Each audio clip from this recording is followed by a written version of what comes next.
Hello बच्चों, मैं doctor Sunita Nandal कक्षा 10th के लिए छाया मत छूना कविता है, गिरिजा कुमार माथुर द्वारा रचित है।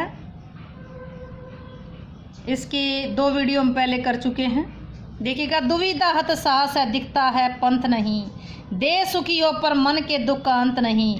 दुख है ना चांद खिला शरद रात आने पर, क्या हुआ जो खिला फूल रस बसंत जाने पर। जो ने मिला भूल उसे कर तू भविष्य वर्ण, छाया मत छूना मन होगा दुख दो। पंत नहीं अंत नहीं, आने पर जाने पर। कौन सा अलंकार है? स्वर में।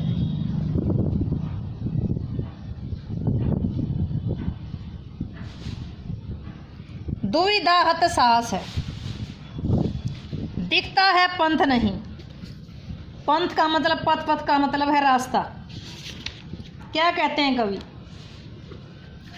दुविधा हत साहस है, दुविधा हत साहस, साहस होते हुए भी, साहस होते हुए भी दुविधाग्रस्त होना, साहस होते हुए भी दुविधाग्रस्त होना।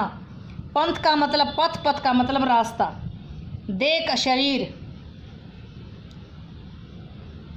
दे सुखियों पर मन के दुख का अंत नहीं। दुख है न चांद खिला शरद रात, शरद का मतलब शीत ठंड की रात। रस बसंत आने पर, क्या हुआ जो खिला फूल रस बसंत जाने पर। रस बसंत आनंद भरा बसंत। जो न मिला भूल उसे तू भविष्य वर्ण, जो न मिला भूल उसे कर तू भविष्य वर्ण। भविष्य वर्ण यानी कि वर्ण का मतलब उसका चयन कर, यानी कि स्वीकार कर। देखिए, दुविधा हत साहस है। कवि कहते दुविधाओं से ग्रसित होने के कारण, दुविधाओं से ग्रसित होने के कारण हताश मनुष्य को कोई रास्ता दिखाई नहीं देता। भी क्या करना है क्या नहीं। दुविधाओं से हत होने के कारण, दुविधाओं से ग्रस्त होने के कारण हत साहस, हतप्रभ मनुष्य का अर्थात दुविधाग्रस्त मनुष्य का, मनुष्य को कोई रास्ता दिखाई नहीं देता। देह सुखी हो पर मन के दुख का अंत नहीं। मनुष्य का शरीर सुखी हो लेकिन मन से दुखी हो तो उसके दुखों का कोई अंत नहीं होता। अगर मनुष्य का शरीर सुखी हो लेकिन मन से दुखी हो तो उसके दुखों का कोई अंत नहीं होता। दुख है न चांद खिला शरद रात आने पर। कवि कहते हैं कि उस समय मानव, उस समय मनुष्य को उस समय अधिक दुख होता है जब शरद रात्रि में चांद की चांदनी नहीं बिखरी, अर्थात वो सुख का मौका होने पर भी सुख से वंचित रह गया। उस समय आदमी के दुख का कोई ठिकाना नहीं होता जब सुख का मौका मिला होता है और वह उस सुख को पा नहीं सकता। क्या हुआ जो खिला फूल रस बसंत जाने पर। इसी प्रकार बसंत के बीत जाने पर फूल खिलने से कोई लाभ नहीं।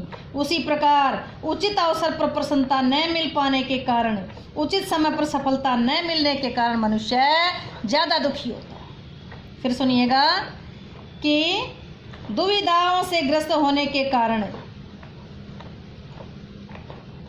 हतप्रभ मनुष्य को कोई रास्ता दिखाई नहीं देता।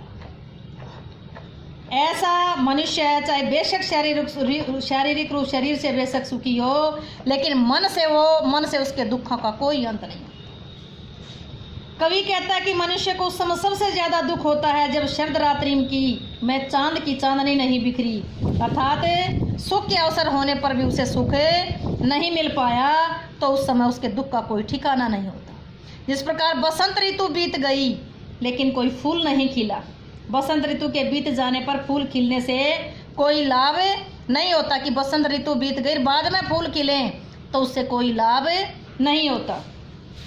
उसी प्रकार सही मौके पर अगर प्रसन्नता ना मिले, सही मौके पर सफलता ना मिले तो मन से इंसान बहुत ज़्यादा दुखी होता है।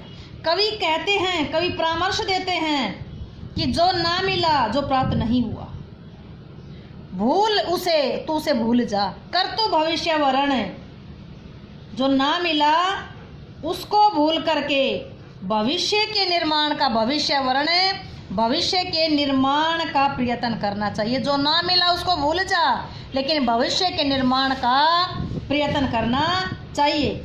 इसी प्रकार कवि कहते हैं कि हे मेरे मन, पिछली यादों को याद मत कर, पिछली बातों को याद मत करे, नहीं तो दुगना दुख होगा। पिछली सुख की बातों को याद करोगे तो दुगना दुख होगा।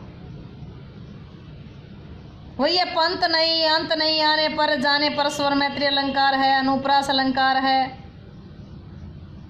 काव्य सौंदर्य वही था। इसमें एक दो क्वेश्चन मतलब कि देह सुखी होने पर भी मन के दुख का अंत क्यों नहीं होता।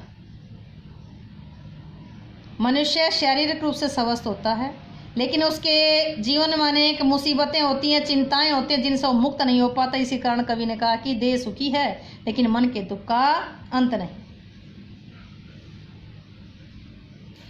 काव्य सौंदर्य देखिएगा, भाषा सरल सरस खड़ी बोली है, शैली है चित्रात्मक है, छंद आया है तुक्कांशद, स्वर मैत्री और संगीतात्मकता आई है, प्रसाद गुण है, अनुप्रास प्रश्न, यहाँ प्रश्न अलंकार आया है। क्या हुआ, प्रश्न अलंकार आया है। अनुप्रास प्रश्न और रूपक अलंकार और स्वर मैत्री अलंकार का प्रयोग हुआ है। यहाँ दो अलग अलग विरोधी भाव चित्रित किए हैं जिसमें रोचकता आई है। चित्रात्मक की जगह यहाँ के साथ यहाँ वर्णनात्मक वर्णन किया गया, वर्णनात्मक शैली का भी प्रयोग किया गया। उम्मीद है कि वीडियो आपको अच्छी लगी होगी। यहाँ चांद का भी प्रतीकात्मक आया है, शब्द आया है, प्रतीकात्मक शैली अपनाई है। न चांद खिला, क्या हुआ जो न चांद खिला, तो यहाँ इसमें प्रतीकात्मक शब्दों का प्रयोग किया गया है। उम्मीद है कि वीडियो आपको समझ आई होगी। समझ आई हो तो वीडियो को लाइक करें, शेयर करें, चैनल को सब्सक्राइब करना ना भूलें।